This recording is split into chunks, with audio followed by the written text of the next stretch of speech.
3, 2, 1, and welcome back to Chasing the Racin episode 56. And we've got a pretty special interview today. We're christening the new studio. Oh, hold on, that sounds a bit seeded here. Our new guest just walked into a fucking firing line there, hasn't he? Jesus, wet. Hey, which one am I in the whole christening procedure? You're gonna be the late. Well, he's probably the best looking one, so you're getting rattled. That's the. Well, we just had the studio done down Andrew Lund down at Revolution Leisure Camper Vans, not too far from here actually, and he's done an absolutely smashing job. But thanks for coming in and being our first guest.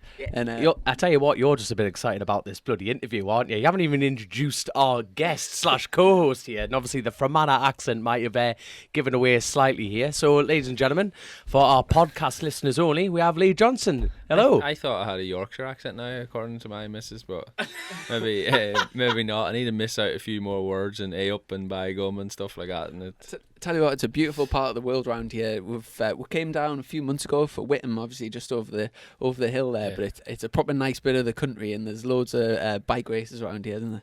Yeah, there is, probably within like a 10-15 mile radius. You have 2 or 3 other road racers, and obviously Matt Roberts you've already done, have you? Yeah. He literally lives at the top of the road, so he didn't get christened though, like we're gonna do with Chrissy here. You know what I mean? Matt got away with it smoothly. Every other interview, you have to say that Lee Johnston was the first. At the start of the interview off, that was it. Lee was the first, and you followed him in. That's it. And I tell you another first. We've linked with getting the studio done down at Andrews. He's donated a shark helmet that we're going to be getting signed. We're going to ask all of our guests to get signed. So it's for Macmillan Cancer, and we're going to get every guest to sign it, get a picture with it, and then maybe after a year or so we'll get it raffled off. And we've got a few other bits coming that we'll introduce later with the PlayStation and stuff. But before we get on to stuff that. Obviously, I'm very familiar with your racing over the last few years, but with this show, we usually go back and sort of see how people got into racing and the sort of things. Was it a family thing for you, or like what was the original? How did you first get into how did you originally throw your leg over a motorcycle? I obviously had bikes right from I was young. My dad rode bikes, never raced or anything, did track days and stuff, but my dad was in the army when I was young, or right up till I was a teenager sort of thing, so he was always away, and I had a few older mates that used to take us out. Like, we just rid in the local bog or grass area and stuff like that, but because he was away a bit, I couldn't always get out on it when I wanted, and I played football right up till I was about 15, like county football for Northern Ireland and stuff, and What is it with you two? You were a good footballer. You sound like a good footballer. At what point did you think I would like to be poor for the rest of my life and like just hang up the boots? I couldn't deal with if I was trying. I'm quite competitive. If I was trying and everybody else, if there was one or two, I'd end up falling out with my own teammates more so than the other team. Do you know what I mean? Because I thought if he wasn't putting a fucking shift in and I was, then I'd be like, do you know what I mean? So literally, my dad, bless him, had drove me to my local training, to county training twice a week or whatever, and it was a fair trek. And I just come home one day and I went, fuck this, I don't want to play football anymore. And he literally spent the last few years of his life traipsing me around. So Josh Elliott lives beside me, or from where I'm from, and he was already mini bike racing at the time. Hold on. Josh Elliott, why have I heard that name before? He won the BSB round, didn't he? The first did he win 1 or 2? Silverstone, yeah, he won the first round of the season. Yeah. There we are, you so see. Can you remember when Taz knocked O'Halloran off? So Taz actually finished first, but then it was good. Yeah, give him right. He didn't knock him off. He knocked him off.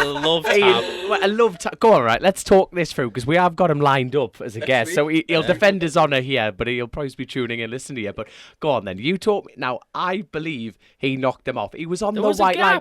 There was loads of room. I tell you what, if you've got Taz on, you ask Taz if his dad would have done the same thing, and fuck, I bet my life savings on it he would have done. Neil's far more savage than both of them put together. So I was laughing because the cameras went straight at Neil in the. He's like. But go on, so you got into the football. No. Let's go back one here. So right, let's delve into this a little bit more now. He knocked his teammate off.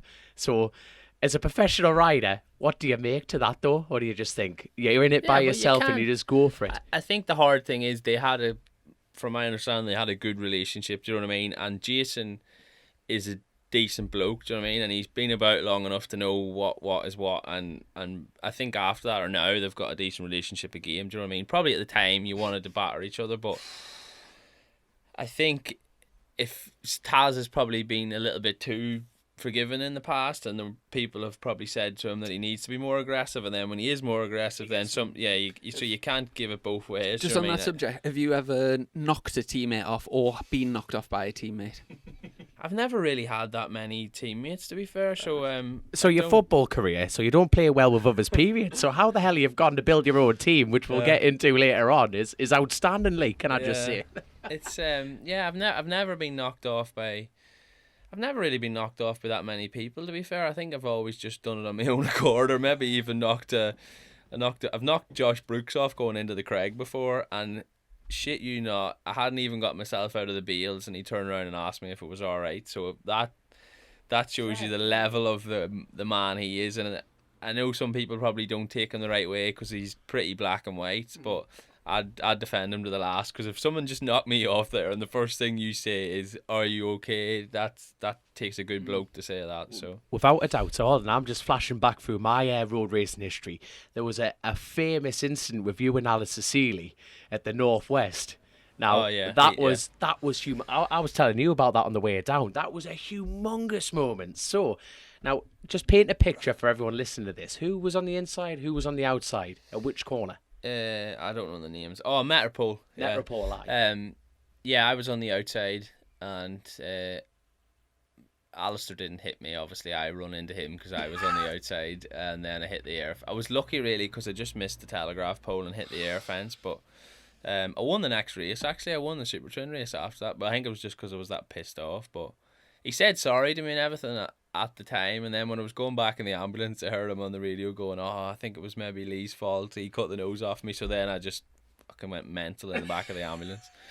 So but then to be fair, then I've knocked him off at York Hairpin after that. So I love how we start this conversation with, "No, I've never really knocked anybody off. I've never really been in any sort of situation." You just forget, don't you? You choose to forget. Yeah, so that's pretty much it. But I think that's the type of the rider Alistair is. You know what I mean? Once he sort of understands, you don't get away with it. Like Jack sort of showed him, and he's hard. You know what I mean? He's hard, but if he thinks that it's not gonna, he'll not do it. You know what I mean? He's got enough brain power to know that that's not an option. You know what I mean? If he's gonna get served, as most people do, if you serve them a portion back, then that's it.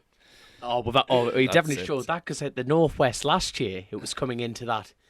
The last chicane there, Seeley clipped the grass, and you took the win. So, well, to be fair, that week, I don't know if you remember, but Mervyn had started saying he was going to fine people because they kept running through the chicanes. But I went through it a few times because I absolutely knew my braking marker to within a foot or two. I thought, well, I can't get stopped here.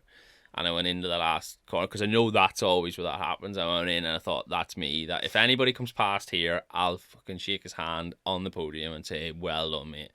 And I was absolutely anchors on, and he passed me with the back wheel in the air, and I just had a little I thought, "You're never getting, not a chance you're getting stopped here." And then he made a good effort of it, mine, but it was on the way out on it on the right, and then he just cut it too tight, but I knew that even before he got through, I thought he might not fall off, but he's fucking not getting through the chicane and coming out in front. So what's that, as a rider, what were you thinking when you were making that top turn? Were you just thinking, "This is all mine to bid it out"? Number two's in the grass on his face, and you're going, I obviously didn't. I was already along. I'd nipped past him, so I didn't see him fall off. Do you know what I mean? Aye. And there was a bit of a hoo-ha after, because everybody cheered when I took the lead, and then a split second later he crashed, so it sort of sounded like they were cheering when he crashed, but obviously they weren't. Do you know what I mean? Nobody wants anyone to see somebody fall off, and there was a little bit about it in the newspaper and stuff, and I felt quite bad, really, because I think some people that supported me were beside maybe Alistair's missus at the time, and they obviously cheered when and then that happened. Do you know what I mean? And it probably looked bad, but yeah, nobody wants to see anybody fall off, and that's what happened. But I got the fucking win, so easy. Sorry. Before we go back to football, Before we go back to the football, how many Northwests have you win now? I don't know, to be honest. Oh, look, there's that many. I'm not. No, I maybe 4 or something like that. 4, 3, 4. Well, have Lee Johnston fans listen to this going, "How does he not know?" I don't remember. For the life of me, I wouldn't know how many podiums I've had at any track there, the Ulster. At the TT, I've had super stock, 2 electric podiums, and a win in Supersport. But I don't know the Northwest, the Ulster, or British Championship. You always have a good go at the Northwest mind, though, don't you? Yeah. Just because all my mates are up there on the piss, so you want to put a bit of a show on, don't you? Now, you've won a British title, haven't you? Yeah, super stock, yeah. You didn't know that, did you? Now, hold on. He's actually a BSB rider, you know. He's one of you hair gel wankers originally. He's from stock. He's from stock, I do remember watching you on a Ducati winning a super stock race. Fucking PJ, the little bastard. No, I finished second. I led the whole... I think we gapped everybody by, like, I don't know, 6 seconds or something at Donington. And I thought he was on the Taiko Suzuki and I was on a Ducati, and I led every lap, and I high-sided coming out of the last not off crash, but high-sided a little bit coming out of the last corner, and he beat me to the line, but he went on the grass, and some of them said to me, he says, oh, why don't you protest, because he wasn't actually on the track. And I said, how the fuck am I going to protest some guy beating me on the grass? I says, if he's willing to beat me on the grass, he deserves to win the race. Do you know what I mean? It's like... Was that the Ducati that you were riding for? Was that for Wilf? He helped. It was Millsport Ducati, a team in Northern Ireland, but Wilf, run the bike and stuff. So we had Wilf on a few weeks ago, and we were talking about he was a big help, to be fair. He come to the Northwest one year, and I think it blew his mind, to be honest. I asked him about road racing, and he basically just said it was the equivalent of would he be interested in doing motocross? He just said it's just a different sport. And he's just it's not really what he like. I think he sort of prides himself on looking for the tiny tenths on pushing the bike to the limit. But anyway, let's get back to how you got into bike. So from football, what was your first? So Josh was already racing mini motos, and I went there. I can't remember if we went to watch or I was planning on having a go or something. But I was pretty decent at it straight away, sort of thing. So we got a mini moto. Raced that for a year and won on it. I won the championship, whatever. I think we come and did some British championship as well and won a race at Lydden Hill, I think it is, maybe. Right at the bottom of the country. Yeah, so somewhere, I think somewhere like that, maybe. Is it Lyd? I have no idea. Yeah, Lydden Hill's a big track. Oh, no, maybe, yeah. Lyd's the go-kart track. It was a good track, anyway, so maybe, I think I won that round as well, and then... Bradley Ray lives pretty much on the Lyd circuit, so he was, when I used to race down there, he was like the man to beat down there. Yeah. It's just by the sea, because I remember it's the first time I had to change the jetting for the because the bike was running deep boggy. But, and then from the mini bikes, was it like metric kits or combis or something? So my dad didn't know anything about a 2-stroke, so we couldn't get a 125 or anything. So basically, he had a RSV Millie Aprilia, and we went to a track day. And he said, if by the end of the day, if I was quicker than him on the bike, I'd never really... the only thing I'd rid with gears was a fucking KX80, so this was like a pretty... And he said, have a go, and if you're quicker than... he was a fast group track day rider, do you know what I mean? He would do, say around somewhere like Kirkston, he would have been 6 seconds off, probably someone decent. So he said, have a go and see what you think. So about dinner time, I was faster than him. And then he sold his bike, and he never owned another bike until the day he died, till that there. I offered to get, he bought me a fucked R6 off a guy called John Donnan that used to be a big road racer at home. And I did a year Irish Championship racing. And then I come and did 3 or 4 meetings in British Superstock, the big class. But I remember we got to Thruxton and we set off walking, and we didn't know which way the track went round, and I was like, Dad, we'll just ask someone. He goes, fucking no way you're asking some which way the track goes. He's like, 2 fucking paddies over here didn't even know. And to be fair, that's kind of a joke. I know, exactly, yeah. But that year, I think go around the track. Glenn Richards won the championship and stuff, and I remember I was never more than 1.5 seconds off him anywhere, which for not knowing where the track, and I thought, fuck, this is alright. So then we did 4 or 5 meetings because we couldn't afford. So the next year then we went and did junior Superstock, and I think I got on many meetings. Is there 12? About that, yeah. I think I got 10 podiums and won, I don't know how many, a few rounds or whatever, but shit. won a few meetings and stuff, and because we literally at the start of the year he says if we don't win the championship we can't afford to come back. That is it. Like we did it out of a Sprinter van with an Was R6. that like you running yourself, like not yeah, a team so or no, anything? so Raceways, we got the bike off Raceways, and then once like they didn't know who we were or anything, so oh, there's a bike at cost or whatever. And then after like 3 or 4 meetings, this is he's actually at the front sort of thing. I don't think they expected. Do you know what I mean? And then Steve Rogers started to help us out a little bit, just with silly things like brake pads and stuff. And then when I won the championship the year after, I rode for Raceways in Supersport, and that's sort of how it happened. But he helped us out massively, and I think all I had to pay for was my tire bill, which was like nowadays is massive. Do you know what I mean? Mm-hmm.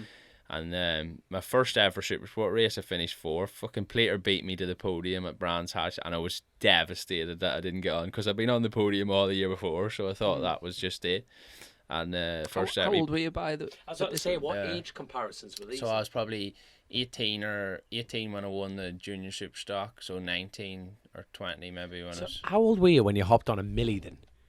17. 16, 17, Jesus. something like that, yeah. Now, for people that don't know what a brilliant millie It's is, a big Google tank, it. yeah. Google it, and it's pretty much up Yeah. there with Sherman tanks. Yeah. They are humongous. But even when this is how, so when the Suzuki came out, it was probably like a K6 or something, and for some reason that year they couldn't get bodywork, so I was riding it in British Championship with road bodywork on, like that was just the lights taped up and stuff out of it, yeah, doing British Superstar. So you went from Yeah. sorry, hon, you said 80. So did you do any schoolboy motocross or anything like that? No, So never raced anything at all. Right. That was literally the first racing I did was when I did some super sport, and fucking Seeley was there then. So I've raced him since I think I finished second at my first year. He won the championship, and I finished second to him. crap.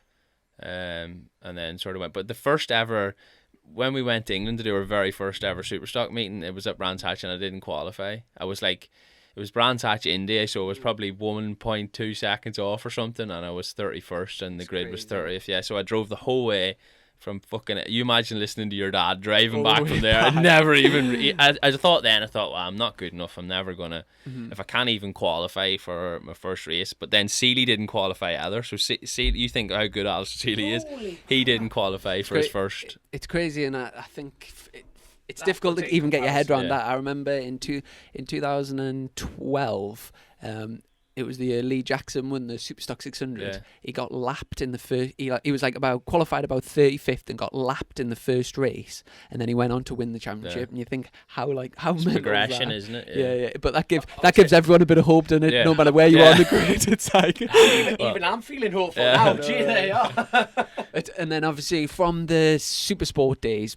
Now, did you always have in mind to eventually go road racing, or No. what was the first taste of like Northwest or whatever? I think I went to, so when I signed for East Coast, Gary Johnson was obviously my teammate doing Supersport then, and I was going all right that year. The bikes weren't as good as what we thought they were going to be. They were the old G&S bikes, and they were just tired, and like the team was trying hard, you know what I mean, but the bike was just tired. So Were they the bikes bought from when Sam Lewis won the Hondas? Yeah. Mhm. So, but that year they had full electronics, and then the year after the rules changed. So that was the advantage of the bike. Do you know what I mean? They had full Motec like traction. Mhm. So And you ran that at the TT that year? no. So Right. so Gary actually won when he won his first TT when we were at East Coast. He won it on my bike because his Supersport bike, they had a little electrical problem with it and they couldn't get it to run right. So Phil says, they brought my bike as a spare. I wasn't racing roads at this time or anything. I'd done the Northwest that year. I think I finished 6th or 8th maybe. I remember battling with Guy Martin and I can't remember who else. There was a battle for like 6th position at the first time I went. Was it? What year was this in? 2011.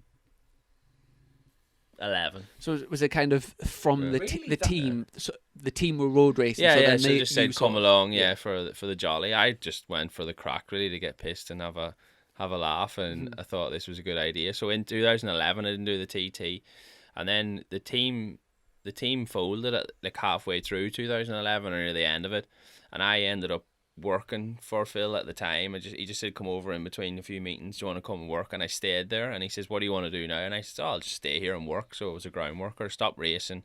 Had no real interest in racing again because I had no money or anything. I just thought I can't pay for a ride, so I just packed it in. And then that winter, at the end of the year, I went back home to ride in the Sunflower for just one of my dad's mates on this old Big Bang R1.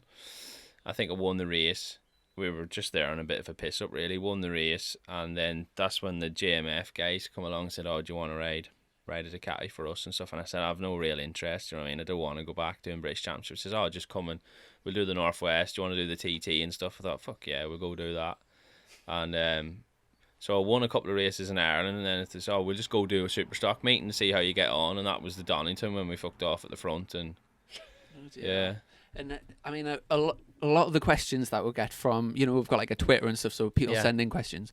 One thing that will always get asked when we've got road racing people on is, when you first went to the TT, how did you set yourself up? How did you learn the track? How did you prepare? I didn't really do anything. I'm a bit slack, and I'm a bit that way in my racing. You know what I mean? I honestly think that for what I've achieved is a way above the ability that I have. Do you know what I mean? When I finish, I'll be like, fucking hell, I've way overachieved for how fast I think my ability actually is.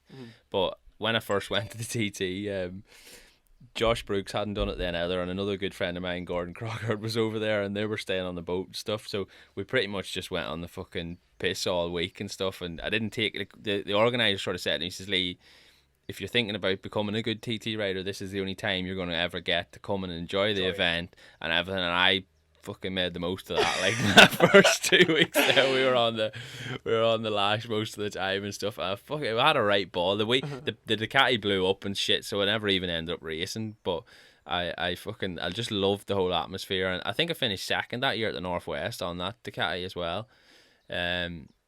Some bike to go as well. It was terrible. Now, like if someone said, it's TT, just like, oh my god. But I just loved it. And then I said, "Oh, I'm going to do the Ulster Grand." I think I finished second maybe at the Ulster as well. No, first time at the Ulster. I finished third in the Supersport race, and I was battling like fuck with Ian Locker, and I thought, you have won about 25 of these fucking, and it was wet, and he was on the grass and everything. I thought, why do you want a third place in a Supersport race so much that you're willing to do this? Just let me have the, you know what I mean? This is my first time here, and I just beat him. I said it to him after. I thought, but that's why he's won so many races. Do you know what I mean? He's just unbelievable. So was that in this? Did you do the Ulster the same year as your first Northwest? So I did all Northwest, TT, and Ulster. I finished. No, sorry. I did the Northwest the year 2011. Then 2012, I went back and finished second at the Northwest and stuff. Then and then went and did the TT. Once you'd had a taste of the proper road racing, did that sort of move on from short circuits I knew how hard it was in British Championship. If you don't have if you're not on, there's so many good riders. If you are not on a good bike, I don't care how good you are, you're not going to be at the front. And I had no money, do you know what I mean, to be on a good bike, and I was writing myself off, writing bikes off, trying to be with people that I had beat before. And I'm not saying that I'm good enough to win a British Championship again or whatever, but last year I can run top 5 in British Supersport, steady away. Like my boss Phil says that I'm just fucking riding around because I don't crash, and he says, and this year that if I didn't crash twice before the first meeting and testing, he says we weren't going to go to any because I wasn't putting enough fucking effort in. But that's a dream boss. He said you don't. I want you to write that off, son. He's adamant that I was like riding round, you know what I mean? I was always like, I got a podium and I was like 4th, 5th, 3rd, you know what I mean? Yeah. My biggest upset is that you didn't do the full thing. Yeah, but you know what I mean? That would have been great to see that. There'll be loads of people listening to that are like scratching for 20th. No, I don't want to sound like a wanker, do you know what I mean? But you do, mate. That's roughly my pace without throwing my balls to the wall. Yeah. And he knows that, and he thinks that I'm not willing to fucking... And I don't know if a little bit of that is that I've been on the roads and stuff, and I want to fucking just throw the balls to the wall sort of thing, and then a little bit of me goes, well, if I wreck myself at the first meeting, I lose all my wages from the TT and everything. So there's and sometimes guys come up to me in British Supersport and go, "Oh, why don't you?" I'm like, you don't have this to think about. Do you know what I mean? When I'm at the TT, you're sitting at home, and it doesn't make any difference. Do you know what I mean? So in theory, I ride safe on the track and then go balls to the wall on the road to try and make as much money as possible. So it's the other way around, really. But like, they ask me how hard do you try at the TT, and it's like that's it. Do you know what I mean? You're in for. I was about to say, now you hear all these riders throwing percentages about, right? Do you know what I mean? It's bullshit. It is, but now, me personally, right, I'm not you and I'm not them, but I'm... Yeah, you're riding as hard as you can, do you know what I mean? That's the thing, I go to, like, North East Club Croft, and I'm the exact same mindset. You're going, don't knock your bike, because you can't, but TT, I don't care about this percentage bullshit. You just go... You're trying as hard as you can. Probably, maybe subconsciously, there's a little bit of you not trailing brake as much and stuff, but I think... Just riding differently. You're trying, like, do you know what I mean? And you see all these videos and photographs of Hickey and Dean and everyone, they're fucking trying, do you know what I mean? Going back to your first ever laps, without much preparation, how did you know where you were? But do you know who I set my first lap with? Was me, Carl Harris and Milky. And I remember sort of saying to myself, I was like, I wonder how fast Milky's going to go. So me and Carl were good friends, and I says, do you want to follow him first? I says, we might as well share being right behind him, because if we're following each other, we'll fucking not learn anything, do you know what I mean? She's like, yeah, we'll get to here, and then we swap, and we did do that. Fuck me, Milky set off like fuck. I was like, what the fuck? We're supposed to... It was probably only a 90-mile-an-hour lap.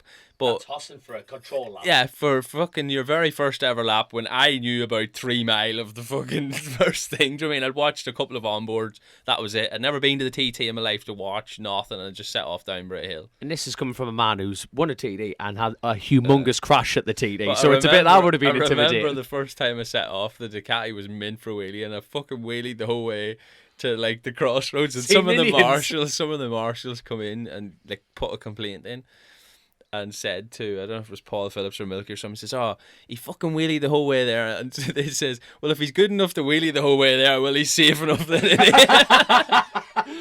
By the way, if there's any newcomers going to their TT, don't wheelie Satan Indian, say that. Yeah, but I do sort of wish maybe in some senses I took it a bit more serious, but then I've always got that, I'll never enjoy a TT like that for that reason again, do you know what I mean? And that was probably the best thing I ever did, do you know what I mean? But here you are.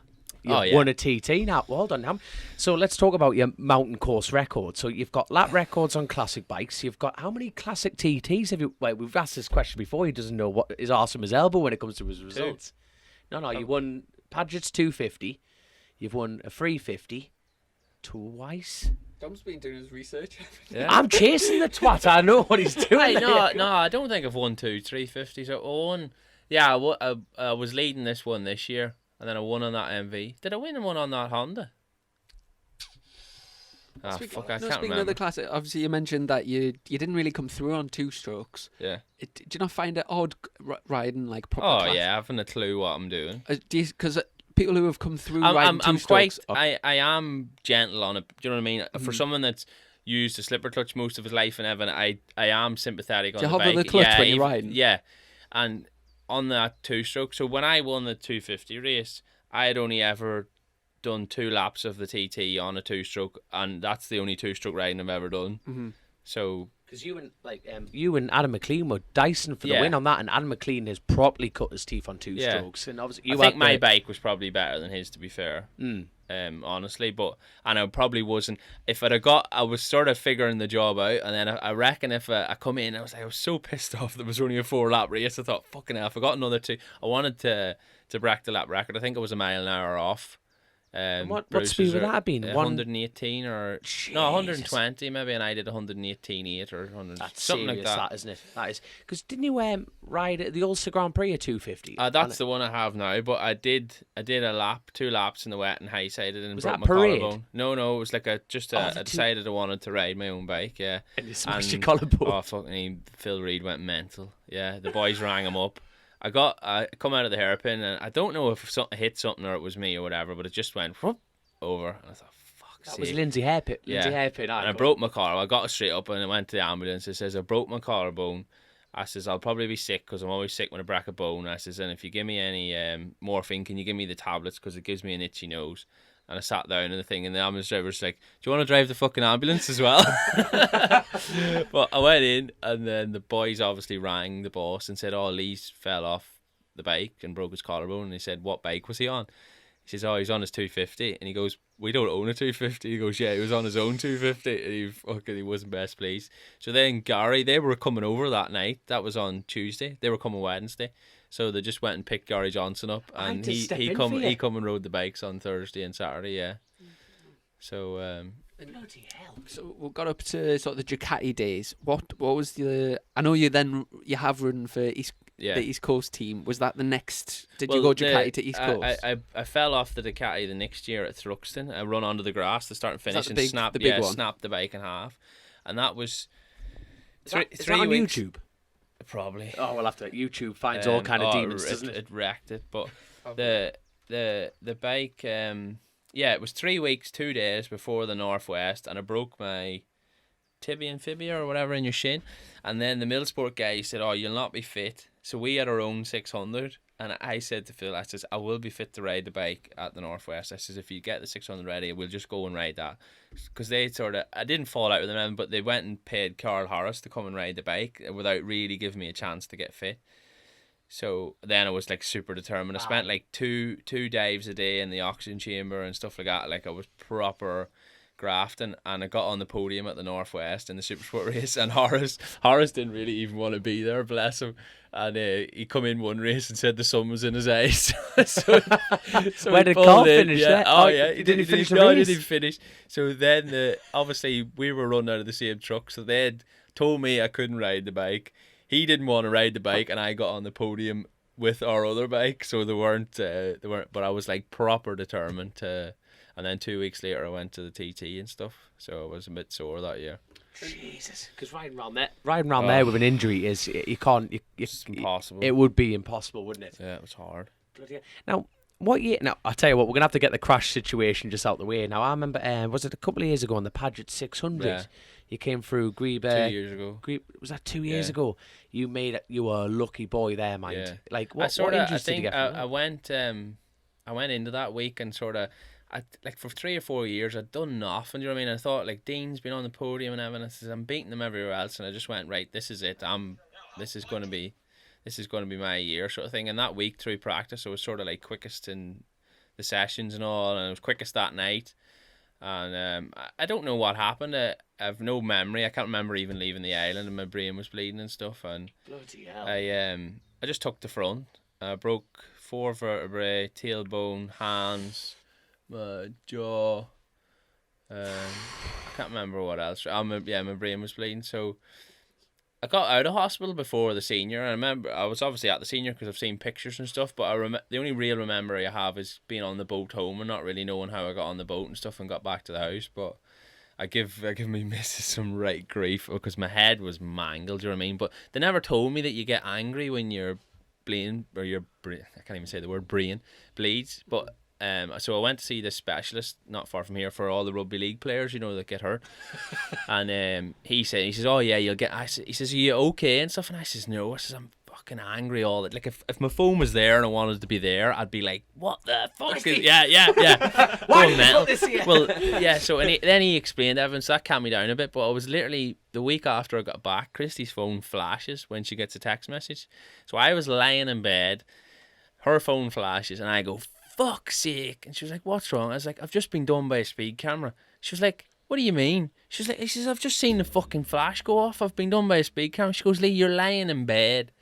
It's fucking 10 o'clock at night. And I was like, do you not think I know when the fuck? And then I just It's a bit worrying when your wife says you're a bit quick in bed as well. You know what I mean?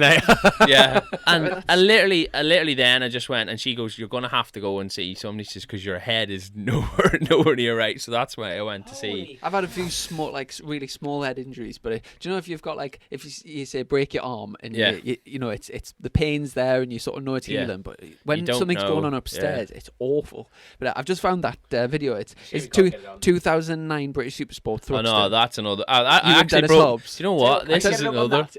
By the way, to all our YouTube followers, this is the brand new system we're here, so we're trying to figure it out. Do you reckon you could bung it onto that? This is my first year. This sort of wrecked the start. This was when I just started riding for raceways. If we put this in the front of the camera, people will be I able want to to see get it. to talk about it, man. For anyone that's listening to this, like Audible, not on YouTube, if you go onto YouTube and type in 2009 British Supersport Thruxton, and it's Lee Johnston and Dennis Hobbs, is it? Yeah, so Dennis crashed.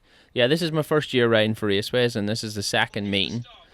So I don't know where I am on the grid. I'm like there on the outside, so 9th maybe, 8th or 9th. Is that this? So Dennis crashes here somewhere, and then I jump over him. Oh! Yeah. So I actually broke my. There's All our listeners ankle. will be like, what the fuck? There's literally nothing left of that No, bike. I broke my ankle, and I went back to the medical centre and I lied and said it was my other foot that was sore. So he checked my other foot, and I had Daytona boots on, so I thought, it's like a bit of a cast in it, so I'll not say anything. And yeah, they checked my other foot on, and then the team let me use Billy's spare bike, so I finished 5th in the race. With And then- a smashed foot. Yeah, and then I come back in, and then I went into the medical centre and took my boot off, and the thing just went boom, blew out, and the doctor went absolutely apeshit, yeah, because I'd lied about, don't do that, don't lie to the doctor, it's not clever. So then, like, years after that, when I'd injured something else, I was in, and the same guy was, I don't know what his name was, he was there, he was like, don't believe anything he says, he lied to me before, and he like give me this fucking massive check over from my fingernails to my toes, you know what I mean, because he was adamant that. But yeah, I think I finished 5th or 6th in the race on Billy's spare bike, because obviously he was the number 1 rider, so he had a spare bike. And then Steve Rogers drove me the whole way from Truxton back to Blackpool at the time where we were living, to go and get an operation the next day. Holy crap, man. Yeah. You've had some injuries over the years, Yeah. man. If any that we haven't mentioned, have you had any sort of standout breaks or anything?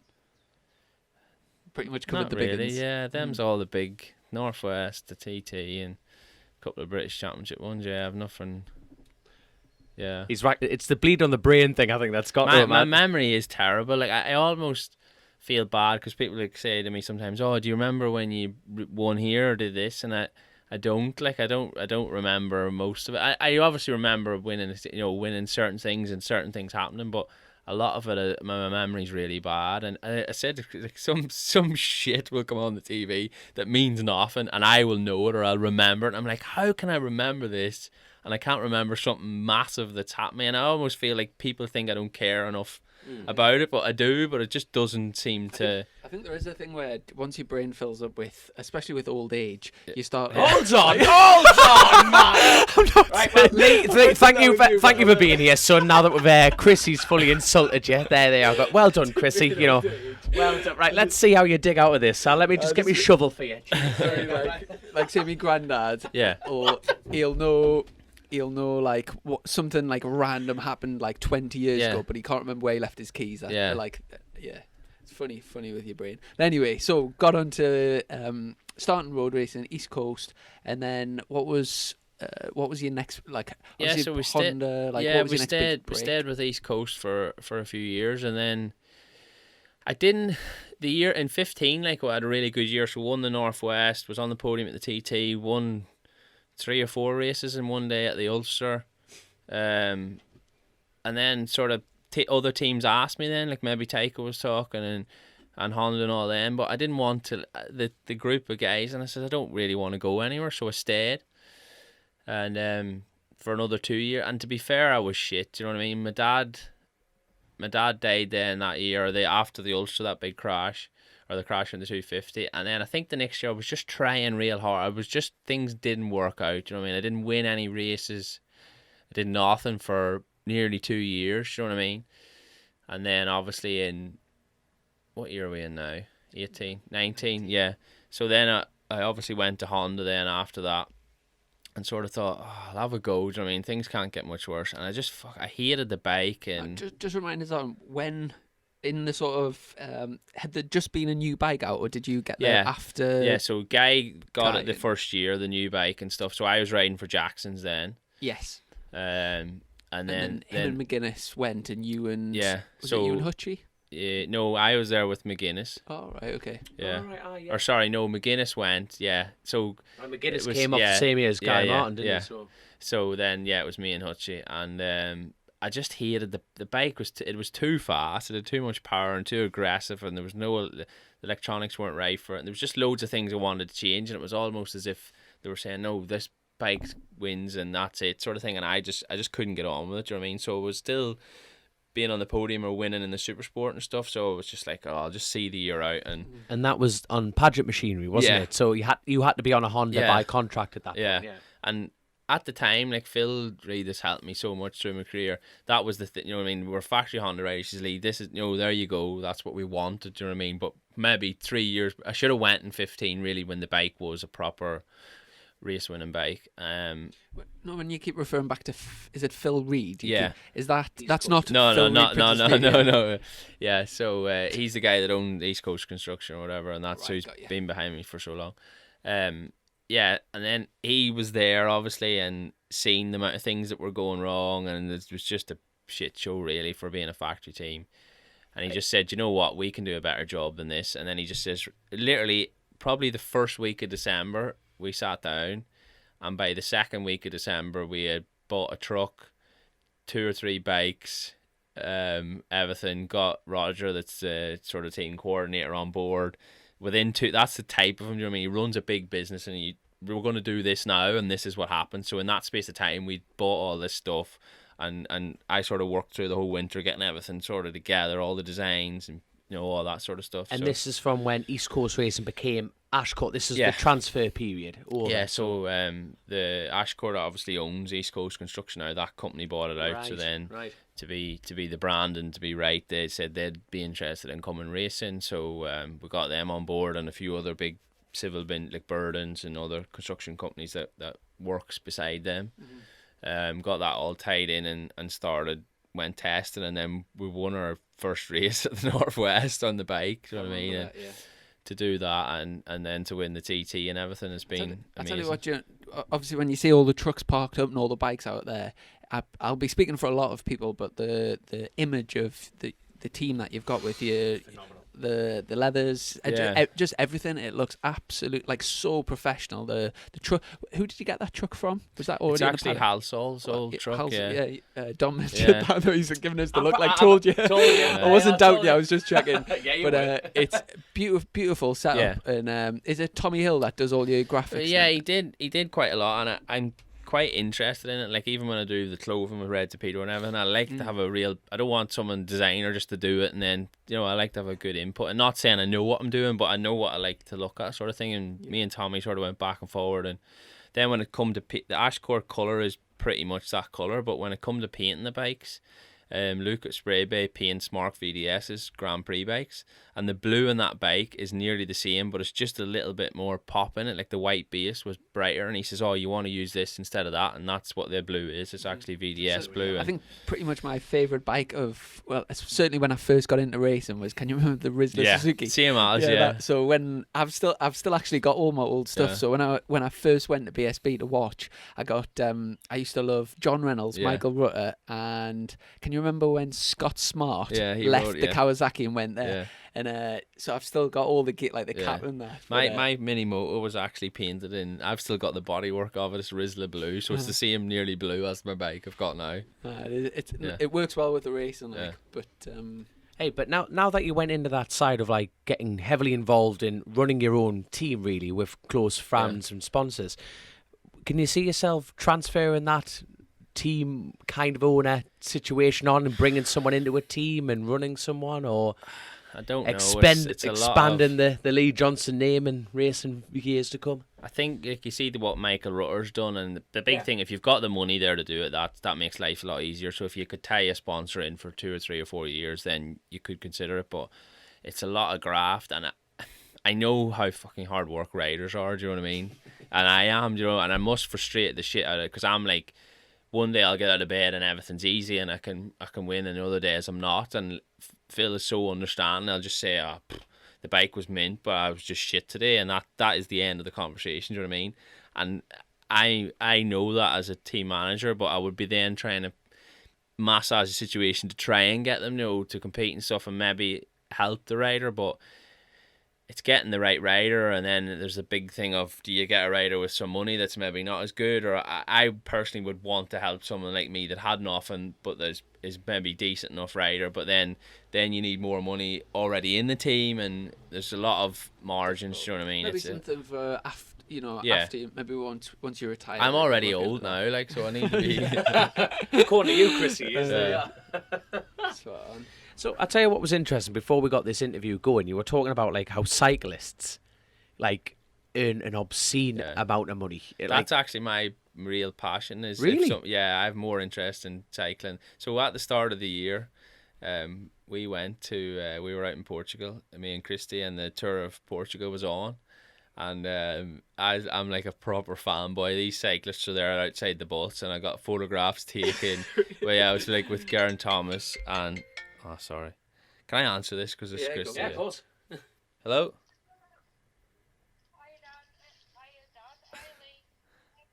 I'm just in the trailer outside doing this interview. We can edit this out, can't we? I'll be in and I'll not be that long. Oh, we don't have to. We can just carry on having the crack. All right. It's one of the misses, so it's absolutely fine. All right. Oh, we're going to ask him next. Bye-bye. What the fuck was I saying? Oh, we've just pinged that and it's vibrated through my earphone. Where were we? Oh, God. Everything all right, though? Spot on. That's amazing. That's amazing. We're talking about bringing on riders, weren't we? And then team management. No, cycling. So cycling. Cycling. So we're in Portugal, right? And obviously, Sky or Ineos was there, the team and stuff. And I obviously know who all these riders are and everything. I'm like, fucking hell, such. And Christy's laughing her head off because I'm like, this fucking 12. Oh, properly. So Geraint Thomas gets out of the bus and Ben Swift and stuff. These guys ride for Ineos. So I got a photograph with them and I was fucking made up to bits, right?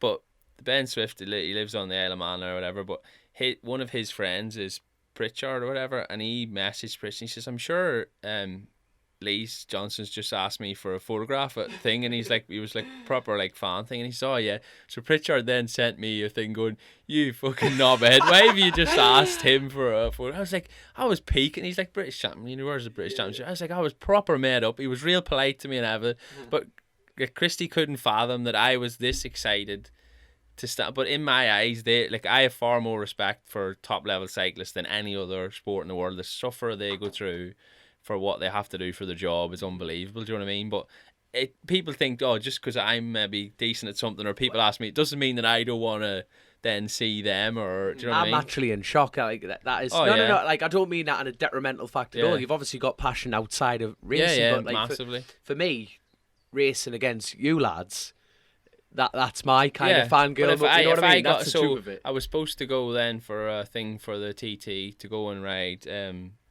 against a cyclist, like a view around the Isle of Man and everything, with a cyclist, like a professional cyclist from the Isle of Man, and I was like fucking so excited. And now obviously it never got to happen, did it, or whatever? So bloody hell. Yeah. But like those outstanding moments, like outside of sport, like, you know, at the Ulster Grand Prix one year, you had a very, very famous, very, very hard boxing man on the back of your bike. Now let's talk through that. That must have been a hell of an experience for that swap. Well, before that, I'd sparred with him, Carl Frampton. Yeah, I got in. I can't box for shit. I couldn't beat eggs. You know what I mean? And we went to do a thing for BBC, and he was like, "Oh, get in." I said, "I'm not getting in. You're not allowed to actually hit me." Like I That's said, like I'm an not... alligator exactly, inviting you into the water. Come on, get yourself in, son. We're the same height, same age, same weight, same reach. Like if we were going to fight, it would be exactly perfect. Only I can't fight and he can. Perfect for him anyway. Yeah, and at this point, he was maybe only one. He's 2-weight world champion now, so he was 1-weight world champion. And we're in this fucking sparring thing, and the trainer goes, he was probably only 3 or 4 weeks out from fighting. He says, fucking crack a few on him, because he has to get, he's been sparring, he's used to getting hit or whatever. And I said, I'm not hitting him. He says, fucking hit him, he'll not hit you back. So I like this here, and he just hit me a little jab, and I thought, fuck yeah, I hit him as hard as I could, mate. And he never even, and he just went like out there and caught me in the nose. Fuck, my head was banging. And it literally just threw a couple of shots, right? And it was like, he was there hitting me, and there was somebody else fucking over there hitting me, and somebody here was hitting me as well. I couldn't even see the speed of his hands. It was just ridiculous. So then he was stupid enough. Oh yeah. So I got him on the back of the. He might remind Carl can't even ride a moped. Like he's got no. He can just about ride a bicycle. So but he likes bikes and stuff. And so I got him in my leathers, my hat, everything. He'd all my kit on him, and we set off at the Ulster Grand Prix.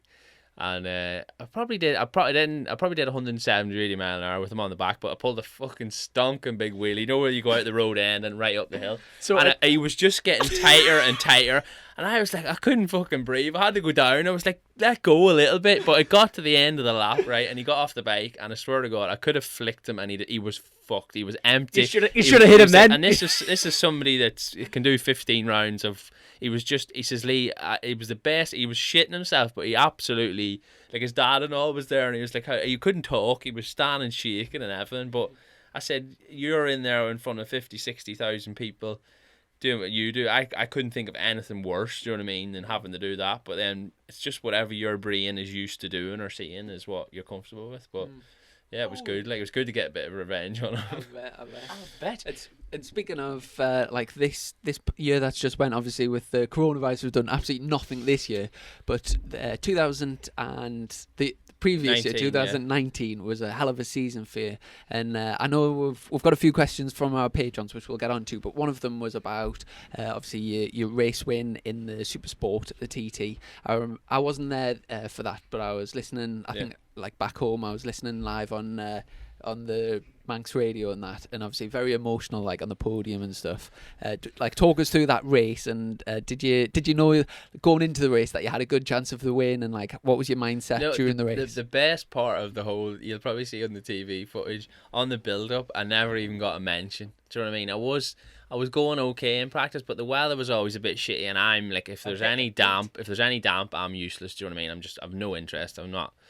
And that morning of the race, and I think it was because nobody spoke to me or they didn't care, and I just thought, fuck, you know what? I said, I'm gonna have a fucking do at this, like, and I set off, and I think the first pit board, I was maybe late. I think Hillier was leading from the start, or I was, maybe but it said fuck all on the pit board. You know what I mean? It was just like you're there or thereabouts, and I just thought, I'm trying to think who. Hillier always starts well, Dean always starts well, and then the next one I thought, fuck, I can see Hickman. I said, so he's not. No, I've made 5 seconds on him, so I thought, fucking bang on, this is. Oh, of course, because you changed your race number. Yeah, I went from 13 to 11, so I thought he was off 10, and I'd caught him on the first lap, and I thought, oh, this is mint. And then by the time we were about to go into the pits, I was right up behind him.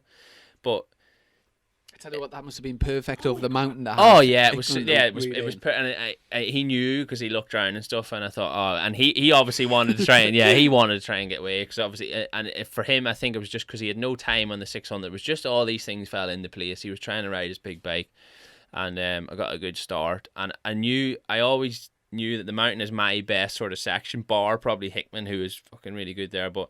The other year when I got on the podium in the Superstock, I made like 4 or 5 seconds up on Hillier over there. And then on the pit board then I knew it was Hillier that I was sort of battling with. I thought, oh, well, I'll try and make a gap over the mountain. And I did, and I got maybe 5 seconds or whatever it was. But when we were coming in to go into the pits, it was like there was a red flag out. And then there was... So I think it was Dean had hesitated and went in and then stopped or whatever, but only because Hickman was in front of me. I was going to go into the pits, and then he pulled on and went through the line. So if he hadn't have been there, I would have pulled into the pits and probably not won the race. So only that he caught me eye. I didn't even see the guy because the guy in the flag's right over on the right hand side.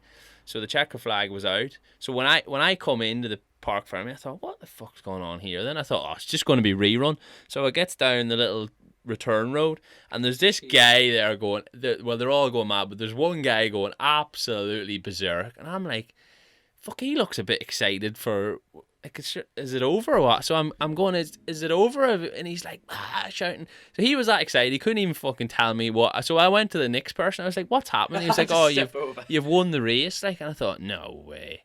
I said, right, I'm not going to get excited because I'm going to get up. This cunt's probably drunk. Do you know what I mean? Yeah. So I get up, and I remember, like, because Paul Phillips from Milky's always there to turn you in, and he was like, oh, you finished first. And I was like, fucking hell. You feel that? A rush of adrenaline. Yeah, I just thought, fucking hell, I can't believe. Was that the biggest sort of hairstyle? Oh, yeah. I think, and everyone's like, oh, you must have been so excited. But I think it's just relief. Do you know what I mean? Because I think for that long at the TT, I've underachieved, do you know what I mean? Or I think for what, like, when I've won all these races at the Ulster and the North, and they're all the same fucking people I'm racing, so why am I not doing it there? Yeah, so I think it was just relief more than. Did you do a big burnout or anything? I didn't do fuck all. I just sat and cried like a girl. I think inside my helmet until anybody come along. So was Christy and Jesse there? Yeah. He was in his pajamas because he was ready to go to his bed, but. Yeah, the whole team, and it was just the fact that, like, everybody in the team is somebody we've picked or lads that really wanted to be there, and do you know what I mean? That's what meant. If I had won it round for Honda, it wouldn't have meant as much as it did. Do you know what I mean? It felt more like a job at that point. Going, well, you get paid. But the to feeling do that all the lads, and they were so chuffed. Do you know what I mean? The fact that we'd all built it together and done it all. The bike was built in our, you know what I mean? What everyone goes racing for. Yeah, It's yeah. been like, and that, I think to go straight out, win the Northwest, win the TT. Do you know what I mean? The fucking Ulster really pissed me off because I wanted the bike to win all three. Do you know what I mean? But Hickman just beat me fair and square, and that pissed me off nearly more than anything else that's happened all year. Like I was about to say, we talk about that on this pod all the time. No, and it was phenomenal. You were the only man to take it to Hickman that entire. No. I don't mean that detrimental to anyone else, but that race was amazing. Yeah. And it's going to be an all-time classic. It fucks me off. I wish somebody just edited it so that when I come round, I win the race just for one fucking. Do you know what I mean? But I said to him after, do you know what I mean? And like the respect we sort of have for each other. Like Hickman is a fucking good rider, and he's clean as a. You know what I mean? We never touched. It. We were inches all the time, and we never brushed each other, and we must have passed each other. Fuck me, 15 times. You know what I mean? Surely not many people that you could do that with. No, there's not. Like probably like. Yeah, Connor, Dean, James Hillier, the few. Most of the road guys are pretty understanding, but like because Hickey's level is so high on a short circuit, and he's that used to do it. You know what I mean? Getting scratching really. Yeah. So who's been the scariest rider you've ever worked? Like that could be roads or shorts. Yeah, well, by the sounds of it, yeah. Like who's your most? I think got on Seeley the line and gone. I think Seeley, whoa. Yeah, nobody really, because I tend to try and serve a portion back. Do you know what I mean? Like Alistair was like that, and I think there's been a few things in But the trouble is, Alistair doesn't ride the TT or the Ulster. Do you know what I mean? He's just and the Northwest is a short circuit, really, bar there's some lampposts and stuff. So he's sort of got that in his head, and that's what you have to understand. But as far as road racers go, I don't think there's anybody that I'm. Yeah, which is brilliant to hear. Yeah. But when you just get up with someone and gone, he's not gonna, because you're. Let's be very blunt. You're right at the front. You're dicing with the same lads all the time, and like you say, you just can. You can almost read what they're gonna do beforehand. That's how it was really hard going back to do British Championship, because I've been out for so long, and the only people I knew in Supersport were Jack and Alistair.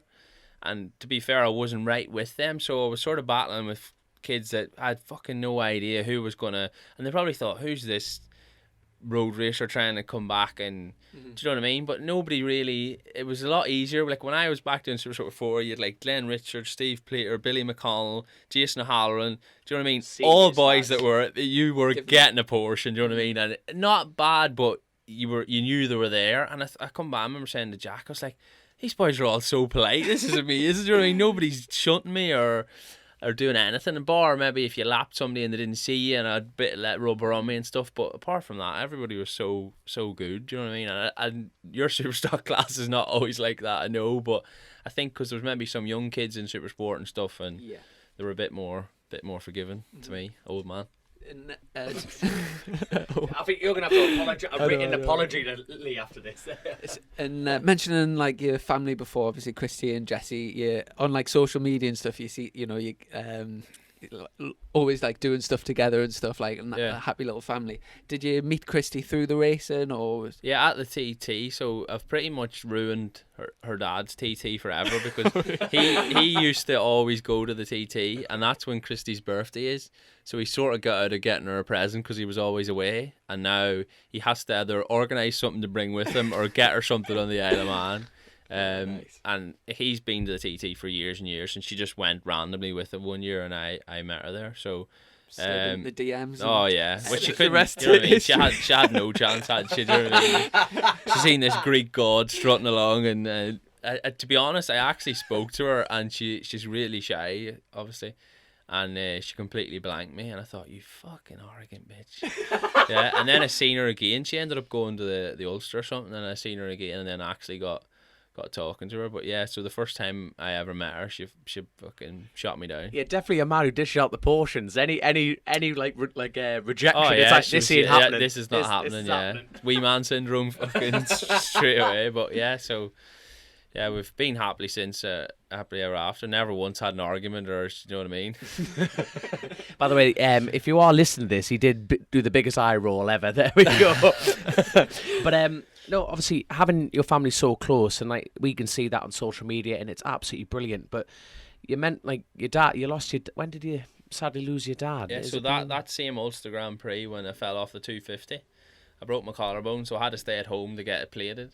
And then my dad died 2 weeks after that, so I probably wouldn't. I would have went home when he got sick, but it meant that I was actually home for a few weeks more than what would have been. So I think everything happens for a reason. Do you know what I mean? I was supposed to be there, and that's what he died in the end of that year. Because you're very known for your cancer work, and it's absolutely fantastic. So your charity, it's now hold on, it's well, we all know it is foot cancer. Yeah. So when did you start that? Was that before losing? It was actually no. My dad was still alive and everything. So I used to fly back like every 3 weeks to bring him to his chemo and stuff, because he had to go to. For all the Northern Ireland viewers, Derry/London Derry. There's an F. Now I've learnt an F word because I spent a bit of time in Fermanagh, and there's an F word, Chrissy, that I'll say off air because we'll get burned to the floor. It's absolutely brilliant. That F word, you know what I'm on about. So yeah, he had to go there, and that's probably like 2 hours from our house. So it's a full day out and stuff, and I was lucky enough that I'm not working or whatever, and I could go home for a few days and spend the day with him because he was then bedbound and stuff. So. But one of the nurses in the ward said, "Oh, Lee, could you donate anything or whatever? Because there's quite a lot of people would like something signed off you or whatever. Because it's not often we get somebody in that could maybe make a few pounds." I was like, "Oh yeah," and they were so sweet, these women. And she says, "Oh, do you ever think about doing anything? Because it's really easy for you to make money." And I thought, "Oh no," but and you're helpless really because you can't do anything. Do you know what I mean? You can't make them better. You can just sort of comfort them. And I says, "Oh fucking, I'm gonna try and set something up." So even like right at the start, then I've got some friends that play football, or even Carl give me things and auction things, and it got sort of snowballing pretty quick. So it was pretty much the woman in the nurse in the hospital that gave me the idea to do it. But they all, even like I remember after they come to my dad's funeral and everything, and these women were crying, and I was thinking, there's 50 people in that ward at any one time, and I says, you've come to one person's funeral, you're here. I says, how the fuck do you do what you do? I said, like, you're clearly emotionally attached. She says, I know we don't get attached to everyone, but a lot of them. I says, you must be, I says, you must be upset every 2 weeks. Do you know what I mean? They're unbelievable people, like, so if you can give a little bit back, and I don't even know what the total is now. You know what I mean? On your website it's 40,000, but obviously that would have been a while ago. Marie Curie's actually took it over now, so it's actually registered as a proper part of that charity and stuff. So cool. They use the logo and everything for different things that they do. RST used to run the pink knee sliders and the merchandise. We get our merchandise through TT cases, and obviously I see you've got a few cases. And I was speaking to Flash the other day, and he said to let you know that I think they've put in more than £1,000 from the cases, like 1,000. Even like them knee sliders, I think they got something like 500 made, and there were 1,000 made, and they went within like a week or a few days. Well, I smashed 3 sets at the Isle of Man. Honestly, I did. I kept buying them. They were mint, like, you know what I mean? So stuff like that, and they were £25 a pair or something. So yeah, and obviously Red Torpedo does all the clothing and stuff, and because it's something, it's not like it's a logo that everybody knows somebody. You know, 1 in 3 people have a connection to someone. So and that's why it's so easy to collect for or whatever. And if the thing looks even decent, well then it's easier again for them to buy a T-shirt or wear something. So yeah, it might not help anyone, but hopefully it does. And it made me feel a little bit better by trying to do something. So that was the excellent. I tell you what, before we get on to, we've got a few quick fire questions and we need to introduce our new thing. So now we've got the studio set up. We've very kindly been donated a PlayStation 4 that you didn't know how to turn on by Mark Reynolds, one of our patrons. And yes, we're actually on FaceTime last night trying to find out how to work it all together. I'll have to introduce you to another TT rider called Richard Charlton. Right, I know he's called Chicken Charlton in the paddock. He smuggles chickens, you know, fighting cockerels and stuff. Honestly, he's from Towerlaw, County Durham. If you've ever heard it, he's a proper villain. Love him to bits. So I had to ring him to tell me how to switch it on, man. He's like he's nearly 40 and he just plays on COD. He's mental, man. Absolutely mental. But go on, Chris. You do the we've got a knock-off idea. We've got it's basically like a Top Gear leaderboard. So we've got the TT game, and we're gonna set up some sector. Dom can sort it out, and we'll every guest that we get on is gonna have the go, and then obviously we'll keep a leaderboard. And, you might as well just put me at the fucking bottom now. This is I wouldn't say that. We've got a few guests lined up that probably haven't been on the game before, but I tell you what, we're gonna have to try and talk, like mumble our way through this. So right, while we're setting this up, who's been your biggest rival? I don't know, because like now obviously you have to say Hickman is the man to beat, isn't he? But Now, what's your biggest big bike time round there? 131, man, aren't you? something like that. I don't even know. I Yeah, think 131.9 or something like that. Yeah, 32. You're a Yeah. 132, man. So, what do you like to do a 35 round there? Oh, you're tramming. Oh This my God! I know it's you understand, because obviously you know how hard it is to ride round. So you can't really talk about it to someone that's never done it. Do you know what I mean? You can't say this is what you're willing to have to. It's what you're willing to risk reward in it. That's the end of it. But I think for the general public, and in my theory, anybody that does 125 mile an hour, you are fucking tramming on. tramming on, Do you know what aren't I mean? you? To do that, so as a base mark, that's good going. But anything above that is impressive, and it's just what inches you're willing to take and stuff like that. There, fuck me, she looks well. Now you're back. We just pulled your bike up on the screen there. She does look absolutely fantastic. But I'll tell you what, you said that on an interview after you won your race, and you said all the previous advice that you've had from other TT winners is when you win one, you don't feel like you've won one. It just flows. That's someone like you do 10 interviews after the race, and they're like, "What'd you do different? What'd you do different?" I'm like, "I did nothing. I try as hard as I can all the time, and nothing, and it just everything was right, and that was it. It was easy in my feeling. Do you know what I mean? And you float along, and Does that not keep you up at night? It keeps me up at night because you think your fastest speed comes from you've got to try hard without trying hard. Yeah. How on earth is that? Yeah, I don't know. Now he'll be the same because he's obviously British. Now, at British, do you feel like you're just 100%? Oh on the, yeah, when you that's what I try mean. hard there, you feel, because you can see the splits are up and tense and everything, but it's just such a different animal. Do you know what I mean? It's a completely different way of riding and thinking, and it frustrates the fuck out of you, don't it? But So when you go to the Ulster, do you treat that more no, as I'm like, well, yeah, that's like, that a short circuit? That is full on Yeah, short 'cause circuit you're- mentality. It's the way you brake and everything, whereas you don't do that at the T. Well, you do brake hard at the TT, but there's so many corners you want to try and run through. But I suppose at the Ulster out the back is like that as well. So yeah, there's different. There's just a lot of thinking involved in. Speaking of thinking, I think we're ready to go here on these side of things. What Right, sector are we doing? we are doing. We're trying to pick a short one. By the way, he's not doing a full lap here, so we're not going to be sitting here for 17 This minutes. is the throttle. This one, yeah. That's throttled, and then that one's brake on your left here. So here we go. So you are, hold on, section 4.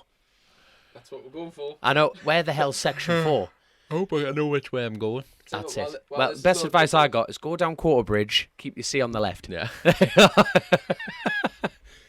Go on then. What we're doing here now? So this is London. We've got a few quick fire questions. So You're gonna have to get ready just to jump straight on it. So, you've kind of answered that one. You've answered that one. I think we've just been raking through this far too quickly. if you weren't a bike racer, what do you think you would have ended up doing as a career? Answer that one before I've done loads of shit jobs really. So Shit jobs. well, not shit jobs, but like right now I still work now and stuff. Like I was tiling some guy's bathroom yesterday. Do you know what I mean? I'm about to go and pick up a load of stone walling to do my back garden. I do loads of different things. I wouldn't say I'm very good at anything, but The jack of all trades, Yeah. master of none situation. Huh? oh yeah, I was a I think barber you're when a barber. I went to do that when I left school, but I couldn't finish it because I went to England to race, obviously. You see, you missed a huge trick in this pandemic we're yeah, doing. The amount yeah. of cash you could have had in the back pocket there, that would have been I bloody know, but phenomenal. I think I probably would have been a tailor or something like my dad. right? Nothing exciting. Yeah. What sector do you want to do? You can set it up. No, go on. I don't- Section 4 to 4 here. I don't even. I'll tell you know. what, this interview was going so well. Now we're just jabbering over a PlayStation. Just get the beers out, and then we'll just So do carry on. section Quite. 4. 4 to Yeah. 4, Clear, hot, clear, hot. moderate. Yeah, I don't like it too hot.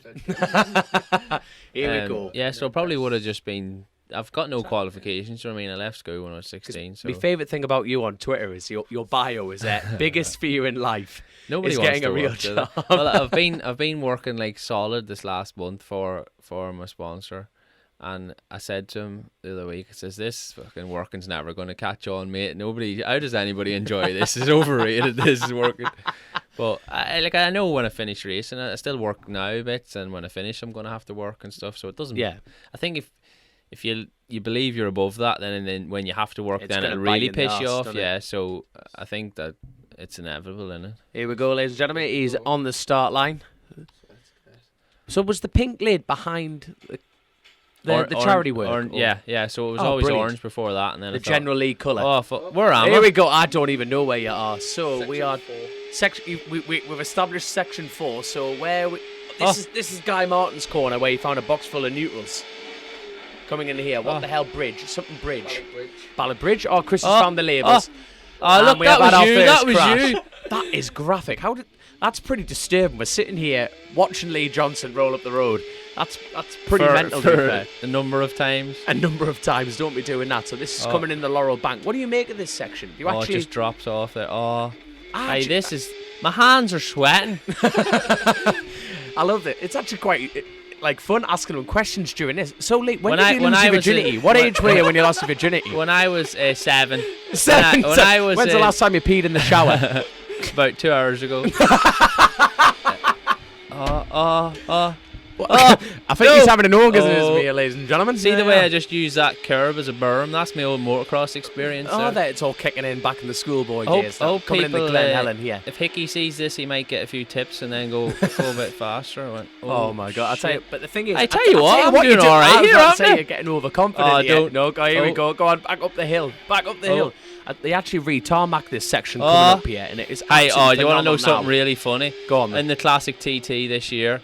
Have you done rotor yet? No, are you going to do him? No, we're going to do him. He fucking fell off in front of me here, mate. He hit a neutral, went into that there, and he was laying in the middle of the road, and I nearly stalled because I was laughing that fucking hard at him, laying like a sack of shit in the middle of the road. And we come back, and I told the boys, I was like, he's fell off it. And they were like, no way. Because he scuffed his new leathers. He was fucking devil. Absolutely howling. I think we're about to come up, and we are on Cronky Straight. Good vodka, that mind. What's your favourite drink? Oh yeah, vodka lemonade. Lemonade? Daytime cider. And the time! We have the first time, ladies and gentlemen, of the... We're not sweaty, that controller. That is, you're dripping like a gypsy with a mortgage. That's what I am. And the pike is set which time? 143.8. Right, Might as we well are. round that out to a 43 flat. That's something on those lines. Absolutely something on those lines. So what do you make of the... Now, hold on, we're actually there, not got any connection with the TT game whatsoever. Yeah. I think we need to get some sort of leaderboard. We'll get a leaderboard, something on those side of things. But, hey, they are. Was that at all realistic for you then? But yeah, it tells you which way the track's going. Obviously, you're sitting on a sofa holding a controller, do you know what I mean? I think if you could get one of them, can you get a thing where you actually sit on? The old TT yeah, games. yeah. Definitely. Absolutely brilliant, man. Right, I'll That'd tell be you what, we'll knock that back. I don't know. I'll tell you what, we'll have a chat in the van on the way home going, was that any good? Was that not? We'll have to have the C, man. We'll have to have a C. How do we turn this off, Chrissy? There'll be people driving up the road going, I thought these lads could do a podcast. It's just getting mumbling bunch of idiots, man, in a corner. It's fantastic. So for the rest of this, you've got any racing planned other than, I think Macau's going ahead this year. Other than that, is there anything? So they're saying. I tried to go to New Zealand in the wintertime to race. So I went last year, and is that the Cemetery Road race? Yeah, there's 3 races on, and then there's more nationals and stuff. So I think I would maybe try and do that this year if I could again, because we've got another 2 years before Jesse starts school. So then that'll be the end of cruising off to the other side of the world for a few months. So I'll maybe try and get there and do that. I would like to. And there's a big bicycle race I want to do in New Zealand. It's 500-600 kilometers over 5 days, and you sleep in a tent and everything. So I sort of wanted. It's in end of November, so I'd like to try and do that and then go race if I can. But it's all ifs and buts, really. Ifs and buts. I need to get a teammate as well, because you can't do it on your own, and I can't fucking talk anybody into wanting to do it with me. My teammate racing with Tom Ward, do you know? Yeah. Tom's just cycled Everest on that. No, is it Swift or something? Yeah. He didn't really. He set it on with electric motor. Yeah, and he didn't tell anybody, so I've just called his bluff. Yeah, he's full of shit. Yeah. Did you see his time? He's I think especially with this coronavirus thing, he's just got into cycling. Yeah. I think he's definitely got the physique for it. Do you struggle with your size? Is it an advantage having long legs? It depends on the sort of climbing and stuff. I'm probably a lot better because it's obviously watts per kilogram. Do you know what I mean? So it's the small. If you look at any top cyclist that's climbing like Quintana or anyone like that works in the Alps, do you know what I mean? They're all little guys, whereas then all the sprinters or like GC riders tend to be a little bit bigger because they have to be fit the time trial and climb and do a bit of everything. So yeah. So you and Richard Cooper are built for the job. So now Oh, you yeah. actually went If we with did- Richard Cooper to New Zealand, didn't you? Yeah. So we were out there last winter. He fucking smoked me, didn't he? So, okay, right, here's a question. Now that you've trained with Carl Frampton, who would win in a fight? Straight up fight? You or Coops? He listens to this I show, don't know, so this he'd is going to be he'd the straight up fucking- answer. I'd give him a good chance, you know. He's fucking old though, isn't he? Mate, the only annoying You thing don't is, need to right, show a face. every This time, goes on YouTube, every you know, time, so- every time we fucking get anywhere, he's probably, I can't even remember what age he is. He's been the same age for 10 years, but he's a few years older than me, and he looks about fucking 15 years younger. The baby face shit. Yeah, so it doesn't matter, I suppose, what age you are. He's fit as well. Like he's in good nick and stuff, and he takes his racing very seriously. Do you know what I mean? He's riding all the time, and yeah, I can't, to be honest. He's going to be hard to beat again this year, and he like on that new BM and stuff. He'll be hard. It'll be hard work, like. But I like how Dom's looking at me. Like, get your finger out. Good luck. Well, I think that about wraps us up. I think, and thank you very much for spending your time with us, jabbering in here and christening the new studio.